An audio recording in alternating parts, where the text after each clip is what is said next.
primary sulfonylurea failure. That means the patients do not respond to this drug. That is primary failure. Then after some time of usage of these drugs over several years, they don't respond. So that is called as patient having secondary sulfonylurea failure. So after some time these drugs are not effective. But in general they are used in quite large extent. Many patients respond and they live a comfortable life. But even after starting these drugs, the control of diet and exercise has to continue. And when you walk or when you do exercise, the glycogen in the muscle is used up without the action of insulin, so that also reduces the blood sugar. So just by walking also you can reduce blood sugar. Now we come to meglitidenide.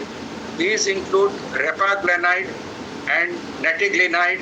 Now these drugs act by stimulating insulin release. They also act by initiating insulin release, generally indicated for patients who have postprandial hyperglycemia. Postprandial means after food the blood sugar rises. In fasting it is normal. So they take the tablet and start have the food. So suddenly the insulin release is there, so they can be comfortable.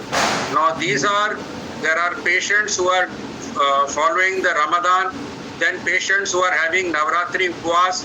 So when you have this Upwas and you have to eat once a day, like in patient Navratri, some people are eating in the evening, small quantity, and that time when you want to reduce the blood sugar are useful. Then metformin, I have already told you what are the actions of metformin. Number one, it decreases uptake, decreases hepatic glucose production by reducing gluconeogenesis and glycogenolysis. Therefore, it is effective in reducing fasting blood sugar. So, fasting blood sugar is those people who are having high, they are more likely to respond to metformin. Now, insulin-mediated uptake is also enhanced. Thus, the drug has weight stabilizing effect. The drugs, if you use, it reduces the body weight. So many patients who are having the PCOS, they are also taking metformin to reduce insulin resistance, and they also reduce the weight. The drug also reduces intestinal absorption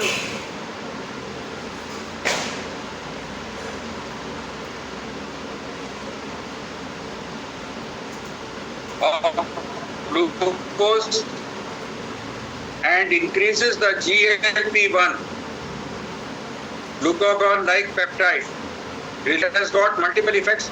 First, if you take in Viva, if you ask this question, metformin, you must mention all these things and go one point by point.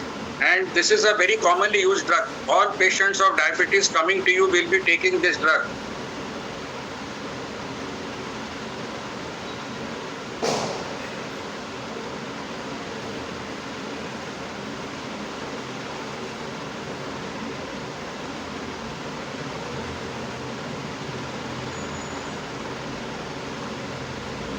Then you come to thiazolidinediones. Increased insulin-mediated glucose uptake in muscle. There is increased insulin-mediated glucose uptake in the muscle. Therefore, the blood sugar comes down, and increased adipogenesis increases subcutaneous fat, but not visceral fat. Visceral fat is reduced, and subcutaneous fat may increase. Increase in the insulin sensitivity, insulin, whatever is there, it becomes more effective. Then it has cytoprotective action on the beta cell, cytoprotective action on beta cell. Then there is favorable effects On plasma free fatty acids and lipoproteins, they are very effective. Then improves endothelial cell function. Endothelial function then reduces the peripheral resistance and reduces the procoagulant state, reduces the peripheral resistance and also reduces the procoagulant state. So it has got multiple actions. So they are very good drugs. Only thing, adverse effect is that it has inhibitory effect on myocytes and it can enhance heart failure. So those who are heart failure patients, they can get slightly bad with this patient. That has to be monitored. No indications of thiazolidinediones, that is the main drug is pioglitazone, which is very commonly used as monotherapy or it can be combined with other drugs. Then the next is alpha glucosidase inhibitors. Alpha glucosidase inhibitors, they are competitive suppressants. Now these are enzymes in the intestine and they are competitive suppressants of this, which is essential to hydrolyze the disaccharides, the oligosaccharides and polysaccharides to monosaccharide. Now what is this, all this business is that when the food goes in the intestine, it has to be broken down from disaccharides to monosaccharides to get absorbed. That is the glucose. Therefore, when this enzyme is suppressed by this drug, therefore the absorption and the breakdown becomes less. Therefore, the carbohydrate absorption and digestion is delayed, resulting in reduction of lowering of postprandial hyperglycemia. So the absorption of food carbohydrate is diminished and our digestion is also slow. Therefore, there is reduction in the postprandial hyperglycemia. So where you will use this drug? If you use this drug in patients who are having postprandial hyperglycemia and to delay the progress of IGT, that is impaired glucose tolerance, to the progress to type 2 diabetes mellitus. Impaired glucose tolerance, I have already told you that we test the blood sugar after giving 82.5 gram of glucose monohydrate.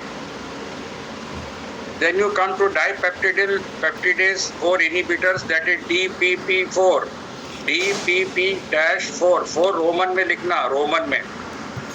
Now these are, they mediate the glucose lowering effect of GLP-1 by inhibiting the enzyme DPP4. The enzyme DPP4 is inhibited and therefore there is a prolonged action of GLP-1. And this GLP-1 will stimulate the insulin secretion from the beta cells.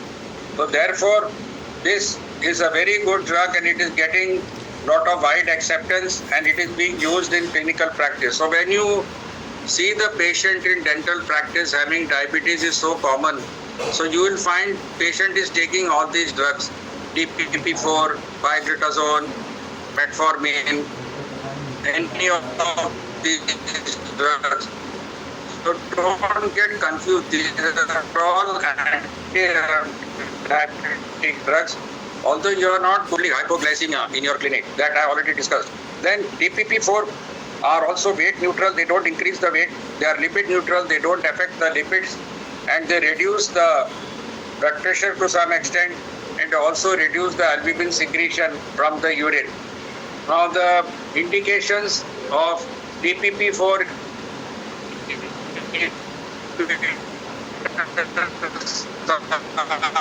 more other oral anti-diabetic drugs. The adverse effects of DPP4 are nausea, vomiting,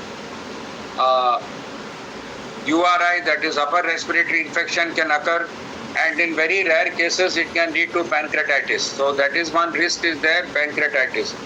Now sodium, then the next group is sodium glucose co-transporter inhibitors, SGLT1. Now SGLT1. Now what is this? This is sodium glucose co-transporter inhibitors, and here they inhibit the active glucose transport proximal convoluted tubules of the kidney and lead to glycosuria. Only glucose doesn't pass in urine, but when you give this drug, there is a glycosuria, and these drugs, they reduce the hemoglobin 1AC, and also they reduce systolic blood pressure. They can also reduce the uric acid to some extent, and are also neutral to weight, body weight, and also lipids. It also provides some degree of cardiovascular protection. So these drugs have been now used, but only thing is that when you pass the urine and you are passing sugar, so there is a high risk of developing urinary infection, because the bacteria which are present on the urethra and the genital area, if they will get glucose, so they will start multiplying, because there is a good medium for growth. So that is one risk. So then these drugs can be used in combination with other drugs. Now, what are the adverse effects of oral anti-diabetic drugs in general? Point by point. First, sulfonylureas, weight gain, and hypoglycemia and hypersensitivity reaction. Now, hypersensitivity reaction can occur with any drug, so you can use that word. But hypoglycemia is important with sulfonylurea, and weight gain. मतलब when you give the drug, the weight of the body can increase. Then second is metformin. It can lead to nausea, vomiting, diarrhea, lactic acidosis. Just right now, lactic acidosis, B12 deficiency. B12 deficiency